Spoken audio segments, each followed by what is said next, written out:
Bacharel Podcast. Os links que vocês precisam estão aqui na descrição.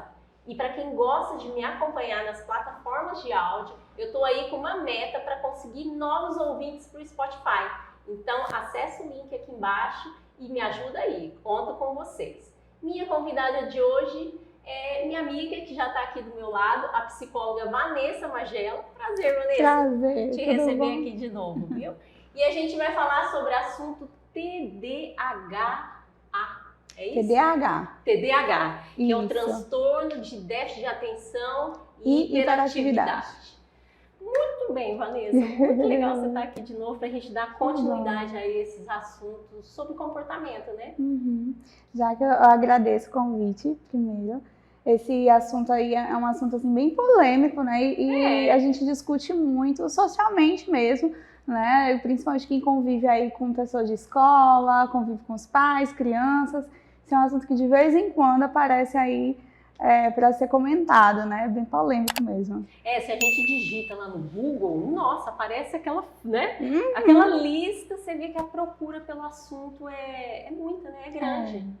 E está cada vez maior. O que acontece? É um assunto que vem sendo discutido já há alguns anos, mas mais ou menos assim, no finalzinho do século XXI agora, na década de 90, 80, para cá, ele cresceu muito, né? E aí há toda uma discussão, toda uma polêmica, se isso foi porque houve um aumento tecnológico, se isso foi porque aumentou aí o contato midiático das crianças, o que houve, a mudança mesmo das configurações familiares, se isso alterou alguma coisa nessas questões ou não, ou se isso já é uma coisa que de fato existe há muito tempo e que está realmente se descobrindo só agora, sabe? Existe aí toda uma história que se conta sobre isso, sabe? Sobre esse transtorno, né? E o que assim, significa mesmo a raiz aí desse... Vamos lá. Primeiro, antes da gente entender por que transtorno de déficit de atenção e hiperatividade, vamos voltar lá para a história.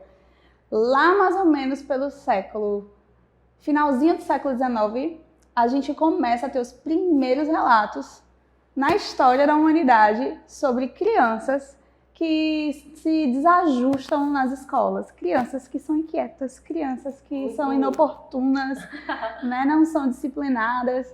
E aí, vê que interessante, os primeiros relatos mesmo mundiais apareceram em livros de histórias infantis alemães. Esses livros narravam, né, essas características de crianças extremamente inquietas, nervosas e que não paravam seus corpos quietos, né? Muitas vezes ditas também como crianças espertas, sagazes, mas também muito traquinas, né? Danadas o tempo todo. E aí, esses foram os primeiros relatos, mas assim, também foi visto, né, começado a se perceber ainda no final do século XIX por muitos médicos. E aí não se tinha como diagnosticar, mas se viu que existiam vários casos, vários agrupamentos de crianças que apareciam com esses sinais. E aí quiseram dar um nome para isso. Um dos primeiros nomes que surgiu foi a respeito de lesão cerebral leve. Né, acreditavam que era uma lesão no cérebro, uma lesão aí no sistema nervoso. Forte, né? Uma lesão, né? Naquela época, veja, porque a gente hoje em dia tem muito cuidado com as nomenclaturas que a gente utiliza, né? Elas carregam um peso, mas é principalmente um peso social muito grande. Mas naquela época, por exemplo, palavras como idiota, palavras como imbecis, eram palavras utilizadas pelo campo médico, né? Palavras como lesão cerebral eram palavras utilizadas no campo médico para assim, dar significado a pessoas que tinham algum transtorno, algum problema na saúde mental, né? Hoje em dia a gente realmente não utiliza mais. Por quê? Porque são palavras fortes, elas têm peso social muito forte, né? Inclusive são pejorativas. Mas na época se utilizava. E na época também se havia muito estigma e muita exclusão com relação a pessoas que apresentavam qualquer tipo de alteração neurocognitiva, qualquer tipo de alteração psíquica, eram pessoas muitas vezes excluídas na sociedade.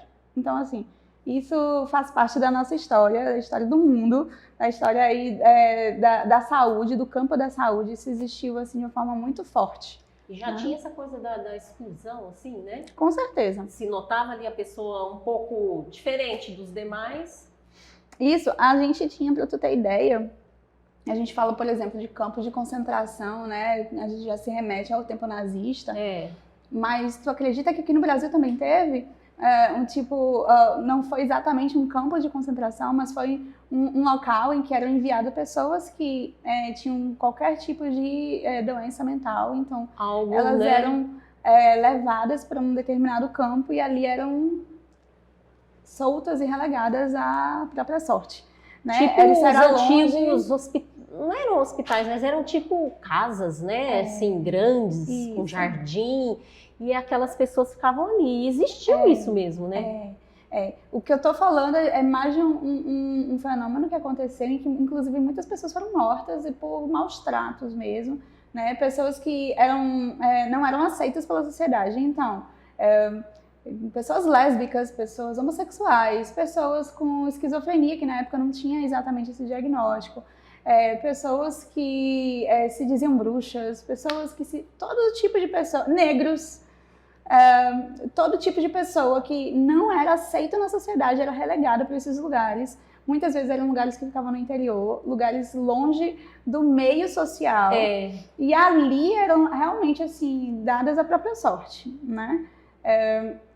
Por que eu estou falando disso? Porque muitas vezes a própria pessoa que hoje a gente entende como transtorno de déficit de atenção e hiperatividade, ela também muitas vezes foi confundida, né, como uma criança, era muito voltado para a criança, mas como uma criança delinquente, uma criança desobediente, uma criança traquina, uma criança possuída, né, que só faz o mal, né?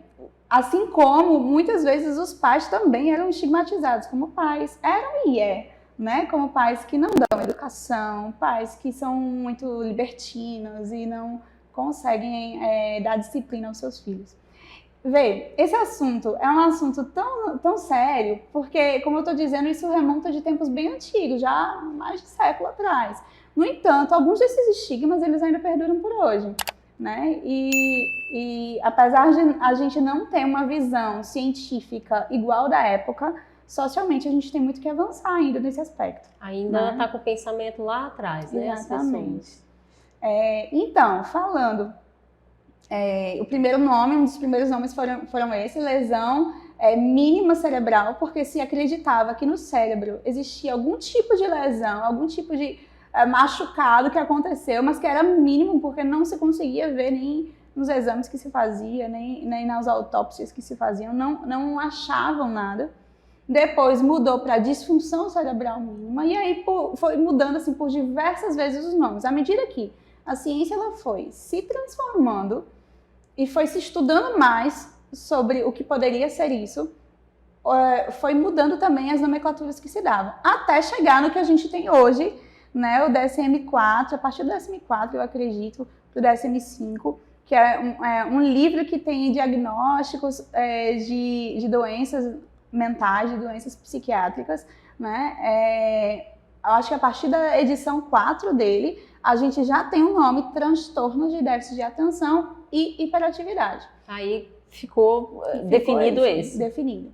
E por que a gente chama transtorno? Primeiro porque a gente compreende hoje que não se trata de uma lesão, porque não existe nada de deformidade no cérebro, mas existe uma alteração na função psíquica, em algumas funções psíquicas. Principalmente a gente chama de transtorno tudo aquilo que é patologia, que altera de alguma forma o lobo frontal da gente, que é essa partezinha aqui da frente do nosso cérebro. O que fica aqui nessa parte da frente? Fica as nossas funções executivas. Por exemplo, planejamento, execução de atividades, atividades do dia a dia. Atividades do dia a dia. Tipo assim, uma suposição, eu ao acordar vou escovar os dentes, essas coisas simples. Assim. A ordenação de atividades, a organização, o raciocínio lógico, tudo isso fica nesse lobo frontal. Também fica aqui algumas funções de memória, por exemplo, a memória de trabalho, que é uma memória em que eu gravo determinadas informações para imediatamente agir. Por exemplo, um número de telefone que eu gravo, né? Quando estava chegando aqui, eu peguei meu celular rapidinho, vi o endereço e decorei o número 573. Decorei esse número e vim embora procurando. Assim que eu achei, parei. Eu estava ali diante de uma função de trabalho. Lembrei agora, por acaso, né? Mas geralmente a memória de trabalho a gente depois não lembra mais. A gente esquece ela. Serve só para aquele negócio. Precisou e exatamente. Essa é uma função que muitas vezes uma criança TDAH ela é alterada, né? Eles têm alteração nela. Aí no caso assim, como que a pessoa se comportaria? Ela não tem algumas dificuldades de adquirir algumas memórias. Vamos supor, se ela tivesse vindo e precisasse desse número, igual você, o endereço 573, Então, mas antes da gente chegar na memória, a gente tem que falar também da atenção. Porque por vezes a gente não consegue armazenar uma memória, porque a gente não teve a função da atenção ali presente para poder captar. Então, a memória é uma função psíquica que ela vem depois da atenção. Quando a gente tem atenção em algo, a gente consegue captar. Uma pessoa com TDAH, muitas vezes, porque ela tem uma dificuldade na atenção, ela tem uma dificuldade na memorização. E aí, esses números, por exemplo, é difícil para ela memorizar. Memorizar, já não ia... Às vezes precisava anotar mesmo, ficar olhando. Às vezes precisa anotar. Às vezes em papéis fortes, coloridos, chamativos. Né? Precisa da informação perto dela de alguma forma, né? Enfim, tem N estratégias para isso. E aí a gente também chega, como eu estava falando, na atenção, né? A atenção é uma das funções que também é afetada, né? Nessa síndrome, isso, nesse transtorno, no transtorno, aliás. É um transtorno. É afetada. Controle inibitório é afetado. Controle inibitório é aquilo que fala a respeito de como eu me porto nos ambientes. Por isso que a gente diz que muitas vezes uma pessoa com TDAH, ela é impulsiva, né? Ela primeiro age para depois pensar no que está fazendo, muitas vezes, né? E aí, por isso, às vezes, acaba metendo os pés pelas mãos e se desorganizando em uma determinada circunstância. Existe a função da vontade, né? E por conta disso, a impulsividade. A função da vontade, ela também é alterada, né? Então, assim... Hoje a gente fala disso, de um transtorno, uma alteração nessa parte do lobo frontal. Como é que é dados esses achados? Como é que a gente avalia? Como é que a gente sabe? Através de um exame clínico, aí seja pelo neurologista, pelo psiquiatra, pela equipe mesmo multiprofissional que vai acompanhar e que precisa aí tá de com fato uma contado. Radiografia dá para visualizar? Não, é coisa comportamental mesmo, né? Não tem... Então... Todo transtorno, tudo que a gente fala de transtorno, tá naquela esfera de coisas que não são vistas morfologicamente, mas ocorre a disfunção mesmo assim, né? Então, quando a gente fala de transtorno TDAH, é algo que morfologicamente você não vai ver nenhuma coisa, nada que seja alterado. Ali, mas há tá uma bagunçado, disfunção. vamos dizer assim, né? Há uma disfunção. Mas há uma disfunção ali. É por isso também que hoje em dia, por isso que esse tema também é muito polêmico, porque existe, por exemplo, profissionais de saúde que criticam também a existência. Será que realmente existe TDAH? Ou será que existe uma medicalização das crianças porque são agitadas, porque a gente quer corpos disciplinados, com controle? Né? Existe ainda profissionais que pensam nesse sentido. Existem pessoas na sociedade que pensam nesse sentido. Sim. O que a gente faz, assim, o contra-argumento disso? O fato disso existir historicamente. Antes mesmo de existir medicação, existe já dados que falam de crianças e de pessoas. Em primeiro achado realmente foi de crianças, para depois a gente achar em adultos. Né? Mas os primeiros dados foram em crianças, né? Com então, o mesmo comportamento. Era mais comum nas crianças, lá atrás, né? Não era que era mais comum, foi o primeiro visualizado.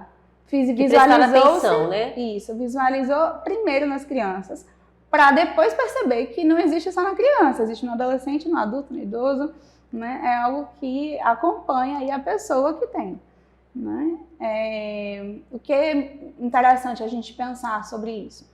Pensar que, por exemplo, é multifatorial. A gente tem a causa, que é biológica, que é genética. Isso é algo herdado geneticamente, né? Não tem nada assim que eu possa fazer, em grande parte, né, em que eu possa fazer para que uma criança ela acabe desenvolvendo o TDAH. Não.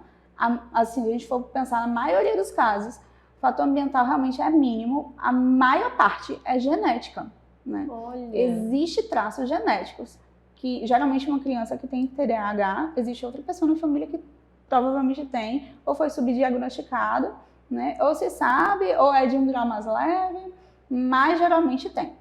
Geralmente uma criança, uma pessoa que desenvolva... E eu não sabia não, tá vendo? Tô aprendendo aqui. Que é hereditário, eu não sabia não.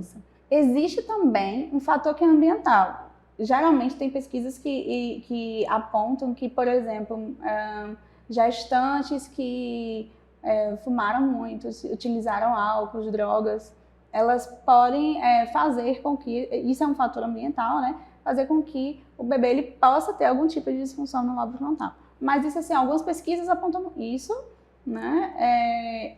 O que a gente sabe hoje é que existe uma carga realmente muito forte pela genética, né? Pela genética mais do que o ambiente, embora exista, sim, esse fator ambiental. Por isso que a gente fala que é um diagnóstico complexo, né? E que não se dá simplesmente porque eu fiz um exame aqui, ó, TDAH, então tome o laudo. Não. Precisa de um exame clínico, exatamente porque são causas, tem múltiplas causas, né? Múltiplos fatores que podem causar, né? E aí é um exame clínico que não se dá em apenas um atendimento, pelo menos não se deveria se dar em um atendimento. Precisa fazer uma escuta à família, precisa fazer uma escuta à escola, precisa conhecer um pouco a rotina daquela criança. Se não for criança, como adulto, conhecer a rotina desse adulto, conhecer a história de vida dele, né? Existem testes que são aplicados justamente para fazer uma varredura, um rastreio sobre essas funções psíquicas, para saber onde elas foram alteradas, se existe alteração, se não existe. Tem muita gente que, por exemplo, pensa que tem TDAH porque é muito ansioso, tem muita ansiedade, mas aí quando a gente, de repente, submete a uma avaliação neuropsicológica, percebe que não, a função de atenção tá ok. Ali realmente é um quadro emocional que tá deixando a pessoa ansiosa e às vezes ela perde a memória por conta disso, e às vezes ela se estressa, é desorganizada. Né? E qual que é o profissional assim que pode dar o diagnóstico mais certeiro? É o psiquiatra, é o psicólogo? Então, normalmente, o que se pode, assim, o que é legal, são profissionais médicos. Então, a gente tem o psiquiatra e tem o neurologista. Neuropediatra também. Esses profissionais, eles são os responsáveis pelo laudo, pelo diagnóstico. No entanto, é extremamente importante que haja o suporte dessa equipe multiprofissional. E aí a gente tem fonoaudiólogo, que é extremamente importante, porque muitas vezes a função da linguagem ela também tá atrelada. Consequente, ela também sofre consequências. Imagina uma criança que tem uma dificuldade, por exemplo, da atenção, ela vai ter uma dificuldade na memorização e, portanto, na escola ela vai ter déficit de aprendizagem. O transtorno de déficit de aprendizagem muitas vezes é uma comorbidade ao TDAH. E, portanto, ela pode ficar atrasada para adquirir a linguagem, né? Tanto a linguagem falada quanto a linguagem escrita. Né? Então, assim, a presença de um fonoaudiólogo é importante. Também porque, por tantas esferas, por tantos estímulos sensoriais, tantos distratores que essa criança pode ter, ela também vai ter uma dificuldade de se expressar. E uma criança que tem a dificuldade de se expressar, de se comunicar, é uma criança que tem dificuldade na linguagem. Então, o fonoaudiólogo é extremamente importante. Psicólogo também. Por quê? Porque quando a gente pensa tudo que envolve o contexto do TDAH na vida de uma pessoa, principalmente dentro da nossa sociedade, que estigmatiza ainda pessoas neuroatípicas, que ainda tem alguns preconceitos a respeito de pessoas que têm alguma dificuldade em alguma área, né? Principalmente quando a gente fala de doenças psiquiátricas, e aí há todo um tabu em cima disso. Sim. Né? Muitas crianças, muitos adultos, eles são estigmatizados, têm dificuldade no trabalho, têm dificuldade que as outras pessoas compreendam o seu modo de funcionamento. Né? E aí o suporte de um psicólogo é também algo importante para a família, para a criança, né? E dentro do contexto em que se insere, e o adulto em si mesmo. Às vezes eu estou falando muito de criança, porque geralmente esse tema, assim, historicamente até, no contexto histórico, nos puxa para a criança. Para a criança. Mas existem inúmeros adultos, né? Pense que essa criança, ela cresce. E acontece também desse adulto ter tido já manifestado, né, a síndrome na infância, transtorno não, tá certo, transtorno na infância, mas ir para a fase adulta e não ter percebido e só diagnosticar lá na frente? Com certeza. Acontece muito, né? Com certeza. Até porque, veja, como a gente estava falando agora há pouco, isso é um assunto que atualmente está sendo extremamente debatido. Mas antigamente, ninguém nem sabia o que era, nem ouviu falar.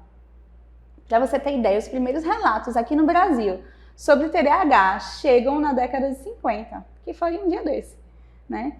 Em 80 é que começa a entender, aqui o Brasil começa a estudar sobre o TDAH em adultos. Então, veja, a maioria, se a gente for pensar assim, dos adultos que existem hoje com TDAH, muito provavelmente receberam o diagnóstico enquanto adultos, não enquanto crianças. E talvez ficou o tempo todo ali na infância com essa dificuldade, né? Com essa dificuldade de relacionamentos, né? Principalmente, de aprendizagem. aprendizagem. Ali, né? Com as outras crianças. A gente tem, isso é um assunto tão sério, porque a gente tem, por exemplo, relatos de que o risco de adolescentes que têm TDAH para uso de álcool e outras drogas é imenso.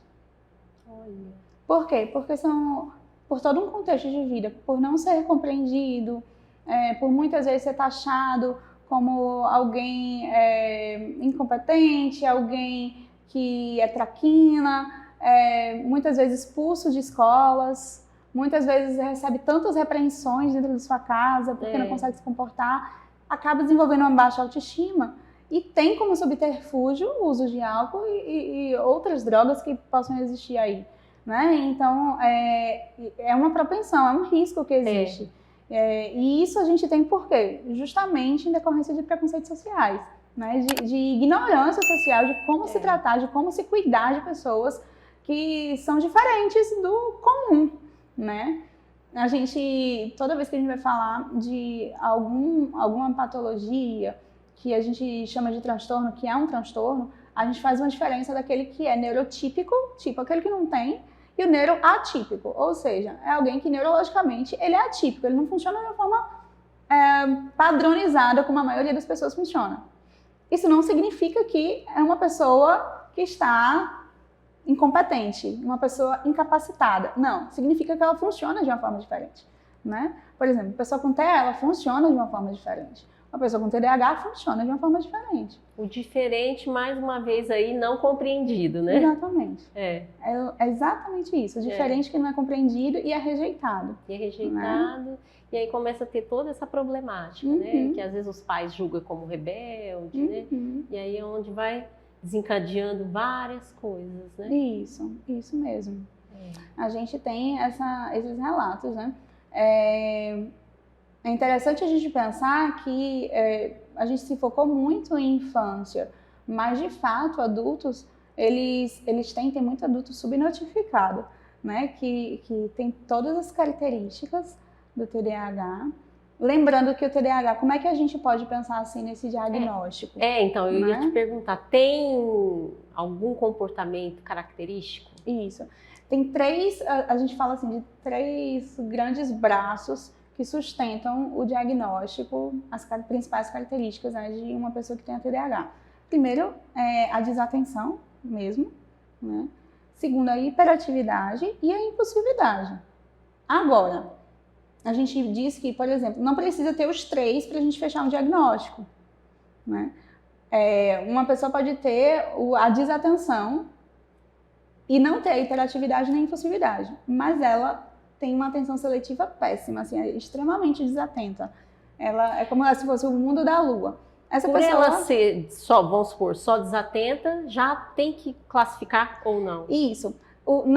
Hoje em dia, a gente fala do TDAH, o transtorno de déficit de atenção e hiperatividade, ainda que essa hiperatividade ela não seja extremamente manifesta, a gente entende que é um diagnóstico só. Então, existe sim o transtorno de déficit de atenção quando a parte da desatenção, da função da atenção é extremamente prejudicada e ali se fecha o diagnóstico de TDAH, a gente entende que o que ali está caracterizando aquela sintomatologia está sendo desatenção. né? Está sendo o braço forte, o carro-chefe, vamos dizer, naquela pessoa. Em outra pessoa pode ser diferente. Em outra pessoa pode ser que ele consegue até ter uma atenção focal, mas a hiperatividade e a impulsividade está reinando ali, né? A TDAH também é TDAH também. Né? Hoje em dia a gente compreende, assim, apesar de ser a mesma nomenclatura, ela comporta essas duas instâncias. E tem aqueles que têm os dois juntos. A atenção e a hiperatividade e a impulsividade, tudo junto. Né? E aí fica bem claro, assim, na hora de... Normalmente, eu já tive a oportunidade de atender, é tão interessante, uma criança, a minha primeira vez que eu fui atender uma criança que tinha TDAH, ela entrou na minha sala e eu terminei, na verdade, ela me deu uma aula, mas assim, depois do atendimento, eu olhei minha sala estava revirada, porque ela não parava quieta, de fato. E quantos anos tem essa criança? Hoje em dia eu não sei, porque já faz algum tempo, mas naquela época eu acho que tinha uns 4, 5 anos, por aí. Minha sala estava de cabeça para baixo. De cabeça para baixo. Eu fiquei, meu Deus, um furacão passou aqui, como é que isso aconteceu? E de fato é interessante, porque é um gasto de energia muito grande também para a criança, sabe? A gente vê pais sobrecarregados, cansados, frustrados. E uma criança que não para quieta.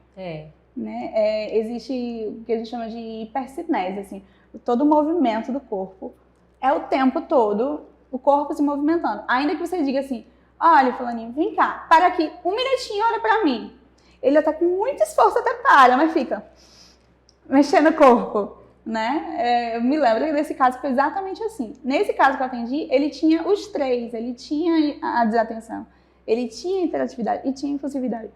Né? Alguns casos não tem os três, alguns casos só tem um braço ou outro. Eu não tenho filhos, mas o que eu noto é que, não sei se é o meu olhar, mas tem mais crianças bem ativas, vamos dizer assim, para lá e para cá, igual você falou, né? Impulsivas, do que aquelas crianças mais pacíficas. Sabe o que eu acho? Eu acho que... Não sei, assim, é o meu olhar, assim, né?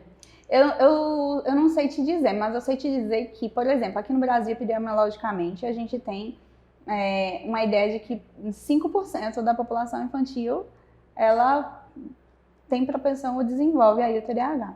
Agora, sabe também o que eu acho? Eu acho que hoje em dia a gente tem, além do TDAH, a gente tem sim uma influência muito grande das tecnologias, da mídia, de novas configurações familiares que fazem com que a criança ela crie estratégias, sim, subterfúgios para, enfim, conduzir sua própria vida. Hoje em dia a gente tem um estilo familiar, muitas vezes, que se torna disfuncional, em que há uma liberdade e uma autonomia de uma forma desresponsabilizada que se dá para a criança. Então, mas nesses casos não significa que isso é TDAH. Às vezes isso é uma questão realmente ambiental, é uma questão realmente que se trata daquele estilo familiar que precisa ser acompanhado. Não é porque uma criança ela se comporta assim que ela tem diagnóstico de TDAH. Né? Agora, existe aquelas em que, por exemplo, quando você se cuida desses fatores ambientais, você vê uma família extremamente regrada, que tem aí preocupação de estar com a criança, que dá atenção, dá afeto, dá amor e dá disciplina, e ainda assim a criança tem esse tipo de comportamento, aí a gente já começa a subir aí a pulga atrás da orelha e começa a olhar com outros olhos, um olhar mais atento, né? Agora sim, a gente vive numa sociedade que ela é muito agitada, muito rápida, né? Muito rápida, não é à toa, né? Muita informação, não é à toa que tem sim crescido o número de pessoas que têm adoecido, têm desenvolvido doenças sérias, têm desenvolvido ansiedade, não estão sabendo lidar com suas frustrações, não estão sabendo lidar com o perfeccionismo, né? Existe muito essas novas doenças modernas da sociedade, existe. Porém, o TDAH não é. Embora ele hoje seja algo que a gente discuta tanto, né? E ele talvez tenha ganhado mais holofotes nesse tempo, é uma doença realmente antiga. Aquele adulto que a gente nota, eu falo porque tem no meu meio familiar, aquele adulto muito ativo. Tem pessoas que não conseguem parar assim, no sofá, relaxar, às vezes num domingo. Tem gente que não consegue, tá sempre querendo arrumar programas para fazer. Tipo, aquela pessoa que não consegue ficar parada em pé, em casa, quieta, um pouco relaxando, lendo um livro. Pode ser uma criança que teve e aí não percebeu e ficou um adulto. Veja, pode e não pode, né? É difícil o diagnóstico, não é por uma característica ou outra que se fecha, como eu estava lhe explicando, né? Precisa de fato de todo um acompanhamento, não é? Existem muitas características para que a gente possa observar e aí poder se fechar um laudo. Por isso que nem é nenhum atendimento que se consegue fazer isso. Precisa de fato de um acompanhamento para isso. De um bom tempo. Né? E lembrando que não é a criança que desenvolve, com o tempo o adulto não tem mais. Não, o TDAH ele não tem essa cura, né? Ele perdura. Né? Então vai para uma vida toda, não tem assim, tipo, eu tive na infância, mas hoje eu já me sinto melhor, não tem isso. O que acontece? Acontece que por vezes, hoje em dia a gente tem medicações, né, psiquiátricas que auxiliam nesse processo. Tem aí as terapias que auxiliam nesse processo. E aí uma pessoa que desenvolve na infância, que tem na infância, que foi diagnosticada na infância, quanto mais cedo possível ela poder começar com um acompanhamento psiquiátrico, neurológico, fonoaudiólogo, psicológico, ela vai conseguir se desenvolver de uma forma mais organizada, né? Não é que a pessoa tem determinada característica, tem determinado diagnóstico, e ela vai perdurar exatamente daquela mesma configuração o resto da vida. Não. Hoje em dia existe aí a medicação que ajuda nesse processo, né, que ajuda a aumentar o foco, a concentração. Existe todo o acompanhamento psicoterapêutico que ajuda nesse processo também de diminuir os estímulos distratores para se focar na atividade, também cuidando da parte emocional. Existe aí o suporte psicopedagógico que ajuda na questão da escolar, né, na aprendizagem da língua, da matemática, que também às vezes é bem difícil, porque precisa de muitos detalhes, precisa de uma concentração aí muito sustentada, uma atenção muito sustentada para poder fazer cálculos lógicos, né? Enfim, com o acompanhamento dessa equipe durante o tempo, essas características, esses sintomas, eles são amenizados ao longo do tempo. E existe sim, mesmo que a pessoa ela não tenha sido diagnosticada, existem aqueles em que, ao decorrer da vida, alguns sintomas eles atenuam, mas não significa que porque não existe essa cura, não é algo que com o tempo vai passar. Não, precisa realmente de uma assistência, sabe? E acontece de pessoas tomar medicação sem... Por conta própria? Não, sem prazo para parar a medicação. Existe. Tempo constante. Existe, né? Existe aí, dependendo de como está sendo, enfim, o tratamento daquela pessoa, existem casos que a medicação ela vai precisar perdurar, existem casos que não. Né? Existem casos que só com acompanhamento, por exemplo, da equipe multiprofissional se consegue organizar muita coisa. Né? São casos e casos. É interessante a gente poder falar disso, né? Porque a gente não pode também generalizar, nem todo diagnóstico de TDAH, uma criança A vai ser igual à criança B. Os dois podem ter o mesmo diagnóstico, comportamentos completamente diferentes. Né? E é confundido também com a ansiedade? Demais. Demais, né? Por isso que a gente precisa meio entender. coladinha ali, né? Não é nem só porque estão coladinhas, é porque a pessoa que tem ansiedade, ela tem algumas características similares, mas ela tem outras completamente diferentes. Né? A pessoa que tem ansiedade, ela está tão focada aí no que está no seu processo de sofrimento por conta da ansiedade, que ela se distrai de outros fatores e outros fenômenos que estão acontecendo. Então, ela pode ter perda de memória, ela pode ter comprometimentos emocionais aí que não está aparecendo e o corpo vai ter aí na hipercinesia também se movimentando o tempo todo, né? Fica aquela, né? Mas isso aí, como eu estou dizendo, isso aí, por isso que a gente não pode pegar isso e rotular isso como as grandes características do TDAH. Então, todo mundo que aparecer com isso agora tem TDAH. Não pode fazer isso. Né? Toda criança inquieta agora tem TDAH. Toda criança que não consegue se submeter àquela disciplina ali tem TDAH. Não é bem por aí. Porque eu vejo as pessoas buscando muito sobre o assunto. Eu acho que eu tenho TDAH porque se familiarizou com algum comportamento assim, com algum sintoma e tal. Então, eu vejo muita gente assim preocupada se já teve. Será que eu tive na infância e eu ainda tive agora, né? Mas o que é importante é as pessoas compreenderem que de fato, sendo adulto, né, não é algo assim que se deixa simplesmente, que precisa de todo um acompanhamento clínico para poder diagnosticar.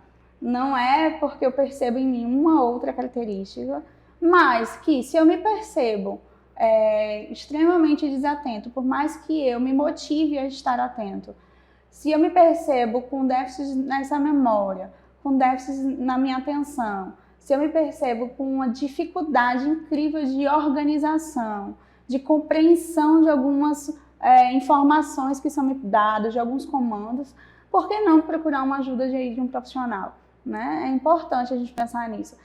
Toda vez que a gente trata, né, de assuntos que são de ordem psíquica, que a gente diz que são as doenças que a gente não vê, as doenças em que são invisíveis aos nossos olhos, tudo que é de ordem psíquica, tudo que é de ordem psiquiátrica, a gente utiliza muito tabu, a gente utiliza muito preconceito, né? A gente já associa com loucura, a gente já associa com uma incapacidade aí muito grande, e quando não é. E eu acho que a primeira coisa que a gente tem que fazer é realmente desestigmatizar essas questões, né? Desestigmatizar, por exemplo, a medicação psiquiátrica para crianças. Às vezes é necessário, né? Isso não significa uma supermedicalização. Né? Isso não significa que é algo, né, que vá trazer malefícios para aquela criança. Ou às vezes os pais ficam muito preocupados, muito apavorados, você precisa medicar essa criança. Eu acho que não precisa tanto assim, né? Isso. Descobrindo o diagnóstico, tendo um acompanhamento com uma equipe séria, é importante, né? Se faz importante. Como eu disse, nem todos os casos é necessário uma medicação, por exemplo, de dosagens altas, ou então uma medicação mesmo em si. Tem casos que não é necessário medicação, só aí com o acompanhamento terapêutico se dá conta, se organiza ali minimamente e a criança consegue passar, e o adulto consegue passar por aquele momento. Tem pessoas que precisam da medicação, né? Tem adultos que vão precisar da medicação. E isso não vai impedir nada na vida, né? Eu tenho, por exemplo, alunos de psicologia que têm TDAH. Eu tenho colegas de trabalho que têm TDAH. Conheço médicos que têm TDAH, né? E que vivem suas vidas normalmente. Agora, se cuidam. Isso não invalida o que é como pessoa, nada. Como profissional, né? Exatamente. A gente não tem a dificuldade, por exemplo, para dizer quando a gente tem hipertensão, tem diabetes, mas quando a gente tem um outro tipo de doenças como essa, a gente tem uma dificuldade muito grande, né?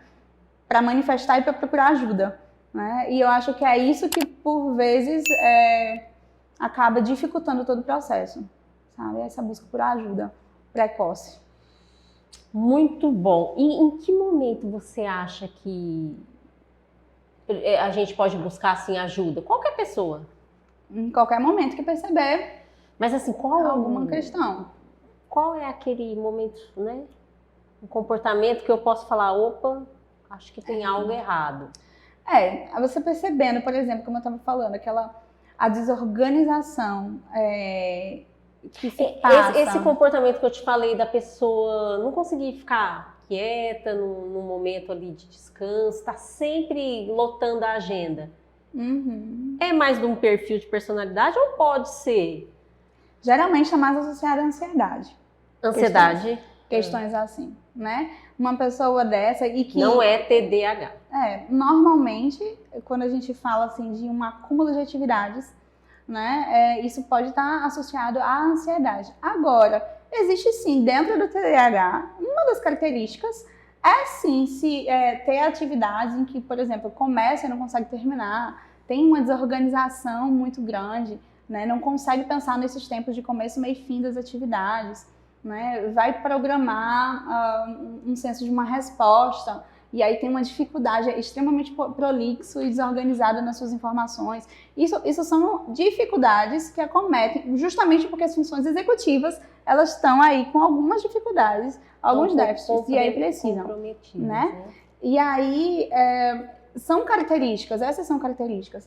A própria desatenção, as próprias ações impossíveis, o próprio movimento frenético, de não conseguir de fato parar quieto, o comportamento, que isso tem a ver com comportamento, a dificuldade de memorizar, a dificuldade da aprendizagem, a dificuldade da escrita às vezes, a dificuldade da linguagem, né? Tudo isso são características aí que a gente precisa ficar atento. Quando isso, por mais que recebe ajuda, suporte, perdura, não melhora por, no mínimo, assim, pelo menos 6 meses, aí talvez seja interessante essa pessoa começar a ir buscar ajuda, né, de profissionais que possam ajudar e quem sabe, possa descobrir aí o TDAH. Essa tecnologia, essa vida louca, posso eu, sei lá, né, uma pessoa comum, já começar a desenvolver por causa dessa vida doida? Então, até... Tipo, não, tô não saudável, aí tô entrando num ritmo, assim, de muito acelerado. E acabar desenvolvendo. Isso aí é um mito, assim, o TDAH é um mito, si, não existe isso. O TDAH em si, ele não ocorre dessa forma, né?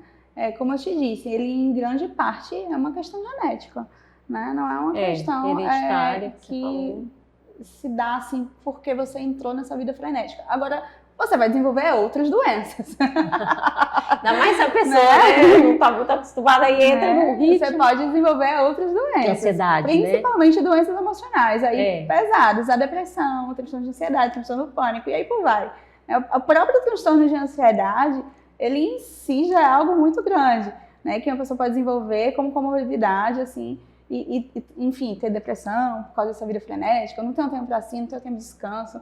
Né? O descanso ele é importante, né? O descanso ele é essencial. Necessário. E eu vejo que muitas vezes as pessoas acham que o descanso, que ela não tem direito ao descanso, sabe? Umas coisas assim. Porque se eu tô ali relaxadinha num domingo, eu não posso, eu tenho que estar fazendo alguma coisa, tipo como se eu fosse uma preguiçosa, sabe assim? Eu noto assim, né? Que até a gente mesmo se cobra, né? Tá sempre em movimento, né? Isso por conta das mudanças, né, da nossa sociedade. A gente vive numa sociedade que ela cobra a produção, né? Ela cobra que a gente produza. Se você não produz, você é inapto para as coisas. Às vezes eu me sinto assim, às vezes eu tô ali num momento de lazer e eu fico me cobrando que eu tenho que, nossa, eu acho que eu tô parada aqui, eu tenho que fazer isso, tenho que fazer aquilo, eu fico nessa paranoia. E muita gente, né? Exato. Fica. Não se dá ali aquele momento de descanso, né? Isso é tanto prejudicial, sabe? A gente precisa saber o nosso tempo. Há tempo para todas as coisas.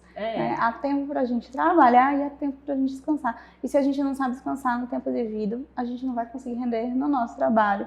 Não vai conseguir frutificar nas coisas que nos dão prazer. Não vai conseguir, de fato, fazer algo que faça sentido. Né? A gente não pode viver uma vida só de produções. Tem coisas que se produzem no descanso. Né? Então, a gente precisa realmente dessa transformação da nossa mentalidade. Mas isso realmente é algo que, em nossa sociedade, é muito propagado, porque a gente vive num mundo muito capitalista, num mundo que nos cobra muito nesse sentido. Né, de que o tempo é dinheiro, por exemplo. Eu, quando quero descansar assim, eu gosto de ficar o dia todo, assim, às vezes, sem fazer nada, sabe? Sabe aquela coisa de sem fazer nada mesmo, aí você vai, deita na cama, assim. Pega, às vezes, um livro, alguma coisa, senta um pouco no sofá, numa varanda, não é gostoso, né? E parece que tem gente que te vê também, assim, fala assim, você vai ficar aí sem fazer nada, não sei o quê.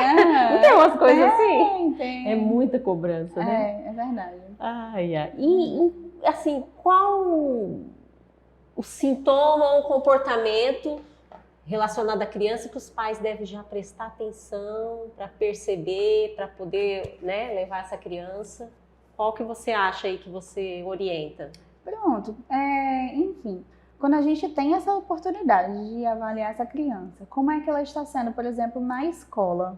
Né? Percebe ela no seu desenvolvimento escolar, percebe se ela está com dificuldade de aprendizagem, percebe se tem algum tipo do relatório que o professor, né, que os profissionais daquela escola, que o educador, ele vai dando a respeito daquela criança. Né? Se tem uma dificuldade da criança aprender, se tem uma dificuldade da criança prestar atenção, se concentrar, né? Uma criança que tem uma dificuldade também de entender os comandos que estão sendo dados a ela, uma pessoa fala A, ela entende B, ou então ela disse para colocar um objeto em determinado lugar, ela põe em outro e depois não sabe por quê, como foi isso, como se deu, né? Tem lapsos dessa memória, né? Então tudo isso são comportamentos assim, importantes para a gente perceber. Há também o outro lado, né? Assim, de como a gente pode ajudar essas pessoas que desenvolvem aí o TDAH.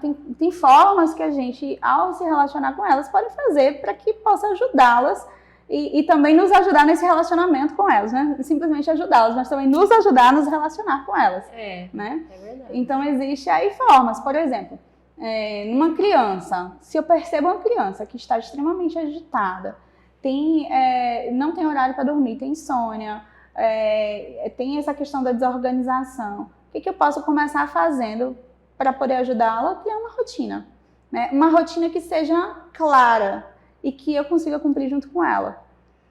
É interessante que a gente estava falando aqui agora dessa aceleração, né, de produzir, de atividades, e por vezes a gente vê famílias que estão cheias de atividades, cheias de coisas para fazer, e que, portanto, por conta disso, não consegue dar uma rotina para os seus filhos. Às vezes a criança não precisa desenvolver TDAH, ela desenvolve outras coisas.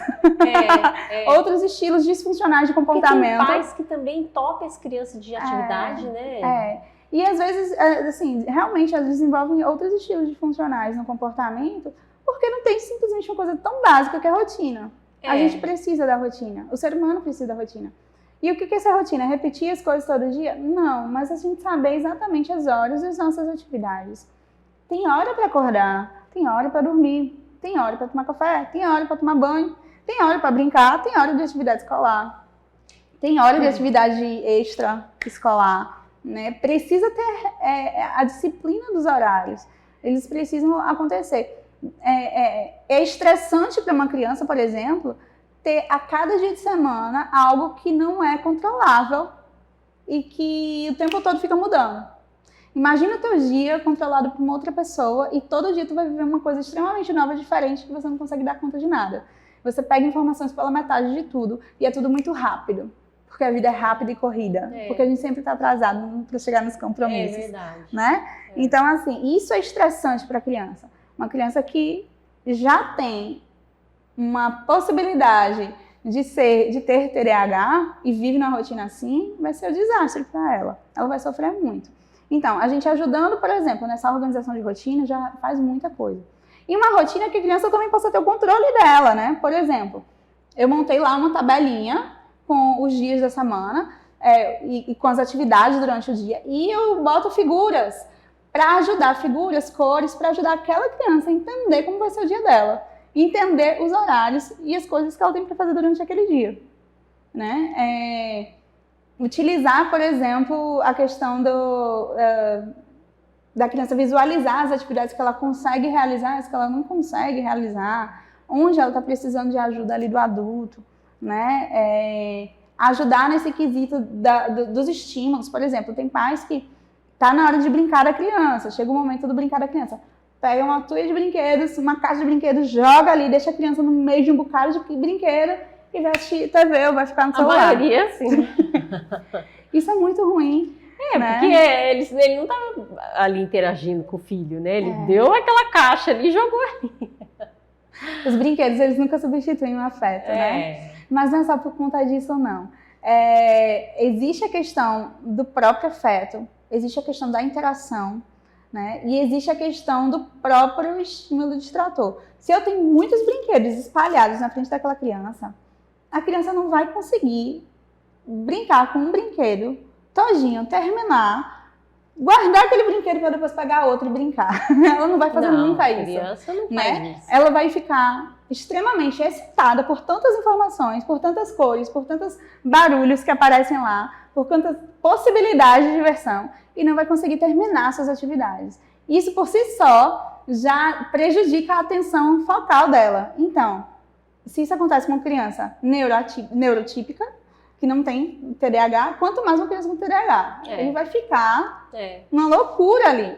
Como é que a gente pode ajudar então as crianças? No momento de brincar, começa ficando atento ao teu filho quando está brincando, dá um brinquedo, deixa ele brincar, depois vai brincar com ele, né? Ele se cansou, não quer mais aquele brinquedo, guarda aquele brinquedo, ajuda ele a guardar, pega um outro brinquedo e vai brincar, desliga um pouquinho a TV, né? A TV, ela não estimula o nosso desenvolvimento. A TV, ela nos agita muitas vezes. Ela é ótima para distrair, né? Ela prende a atenção da criança, que é uma beleza. A criança não está na TV, ela não chora nem aperreia. Mas, no entanto, ela não estimula desenvolvimento nenhum. Né? Então, ela também assim, ajuda, prejudica esse próprio movimento da atenção da criança. Né? Então, quando a gente pode, por exemplo, tirar, por isso que os pediatras dizem assim, até 2 anos, por favor, zero de TV. Né? É lógico que em alguns momentos, em alguns casos, assim, até mesmo para algumas rotinas, é impossível a gente ficar zero de TV até os 2 anos. Lógico que assim, esse rigor, muitas vezes, ele não precisa existir, mas a gente evitar o máximo possível é importante. Né? A gente oferecer pouco celular, né? Ou, se possível, nem oferecer. Nossa, hoje eu vejo na criança pequena. Com o celular na mão, né? Isso aí tira a oportunidade da criança se desenvolver, que é uma beleza, sabe? Então, esse momento, deixar um brinquedinho, brincou tudinho, foi lá, brincou com o filho, às vezes tem a oportunidade de a criança brincar espontaneamente, ou então tem a oportunidade de você brincar dando função ao brinquedo que a criança está utilizando, brincar de um boliche ali, brincar de qualquer outra coisa, de um bloco de montar. Terminou de brincar, cansou, a criança cansou, quer ver outra coisa, pronto. Ajuda a criança a guardar aquele brinquedo, pega um outro brinquedo, pega uma outra atividade, mas sempre uma por vez, não pega muitas e coloca ali, né? Porque isso aí dificulta a atenção da criança e o desenvolvimento dessa atenção. E, consequentemente, dificulta a memória e o armazenamento dela e, consequentemente, dificulta a aprendizagem mesmo, porque a criança aprende brincando. Né? Então, isso também dificulta. Né? Então, como é importante a gente saber isso aí, como é que a gente percebe? Quando a gente tem uma rotina organizada. A gente consegue organizar aquela rotina, a gente consegue dar essa atenção à criança e minimizar esses danos. A gente sempre poder ter a oportunidade de fazer com que a criança saiba um pouco das atividades que vão ser subsequentes, né? Eu sei que existem crianças que só pelo fato dela saber da atividade que vai acontecer, pronto, fica uma ansiedade 1000. Eu sei a maioria fica, né? Eles ficam agitados. Eu sei que isso acontece, mas a gente pode trabalhar de uma outra forma. Talvez não seja falar exatamente qual a atividade, mas dizer, olha, tal hora a gente vai sair, ou então, a tal hora a gente vai ter uma atividade diferente. Dá um mínimo de informação que, de alguma forma, contemple aquela criança, satisfaça a ansiedade dela daquele momento. Né? Ou então isso também é uma ótima oportunidade para trabalhar a ansiedade da criança, porque a ansiedade é um sentimento, então cada um pode sentir o sentimento que for e a gente tem que aprender a lidar com eles. A criança também precisa aprender a lidar com sua ansiedade. Aprender a lidar. Né? Então, enfim, deixá-la a par e minimamente um pouco com o controle do que vai acontecer com ela a seguir, isso também é algo que diminui a agitação. Né? Então, são algumas formas assim, que as famílias podem lidar em casa, sabe? Com isso. A escola também fica sempre muito atenta. Agora, a principal ferramenta que a gente pode ter diante disso tudo é o conhecimento. Né? A gente conhecer, de fato, a gente buscar, conhecer cartilhas que falam isso. O SUS ele é coberto assim, de informações sobre o TDAH e outros transtornos. Porque ele é muito fácil de ser confundido com outras, né? Isso. E tem a dislexia também, é muito fácil de confundir com a dislexia, né? Que também tem essa coisa, né? Da falta de atenção, né? No caso da dislexia, não é tanto a falta de atenção, como é realmente uma dificuldade, um transtorno de aprendizagem. Tem uma dificuldade de leitura do que está sendo colocado ali. Né? Existe outros tipos de transtorno de aprendizagem, como a agrafia. Enfim, existem vários. Mas, realmente, quando uma criança ela tem o TDAH, muito facilmente, uma criança, um adulto, enfim, uma pessoa, muito facilmente ele pode ter a comorbidade, ter adicionado ao TDAH um outro tipo de transtorno. E, geralmente, são transtornos de aprendizagem. Por todas essas questões que o TDAH afeta. Por toda essa complexidade, né? Muito bacana, Vanessa. Mais alguma coisa assim que você queira acrescentar? Você acha que é importante aí, que você queira ressaltar? Tem. Eu acho que, assim, para que a gente possa finalizar, eu acho que o mais importante de todo esse papo é a gente entender que ninguém é alguma coisa, ninguém é um transtorno. Né? A gente rotula muito, a gente estigmatiza muito. Eu acho que uma grande luta que, enfim, qualquer pessoa da sociedade que se considera uma pessoa que gosta do conhecimento, que é uma pessoa responsável, que é um cidadão responsável, um cidadão responsável, é você poder se relacionar com as pessoas de uma forma saudável. E uma forma da gente se relacionar com as formas saudáveis é a gente diminuir a propagação de estigmas, de preconceitos, né, de rótulos, né, que são em torno de tantos transtornos, de tantas doenças. Né? A gente rotula muito uma pessoa com TDAH e ninguém é. TDAH. Uma pessoa, ela pode ter o TDAH, Ela mas ela pode também ter, é tantas outras coisas, É. né? Geralmente, a gente generaliza uma pessoa naquele sintoma ou naquela dificuldade e a gente deixa de perceber tantas outras características boas, né, que estão em torno daquela pessoa. Às vezes é uma pessoa gentil, às vezes é uma pessoa sensível, é uma pessoa atenciosa, né, e a gente não percebe porque a gente rotula numa dificuldade apenas. Uma dificuldade, né? Ressaltar as qualidades, né? Isso. Para abafar um pouco as dificuldades, né? Isso. A gente tem várias características. Nem todas elas são boas porque a gente não é perfeito. Né? Ninguém Exatamente. Foi muito bom, Vanessa, esse papo. Fiquei aí por dentro de coisas que eu não sabia.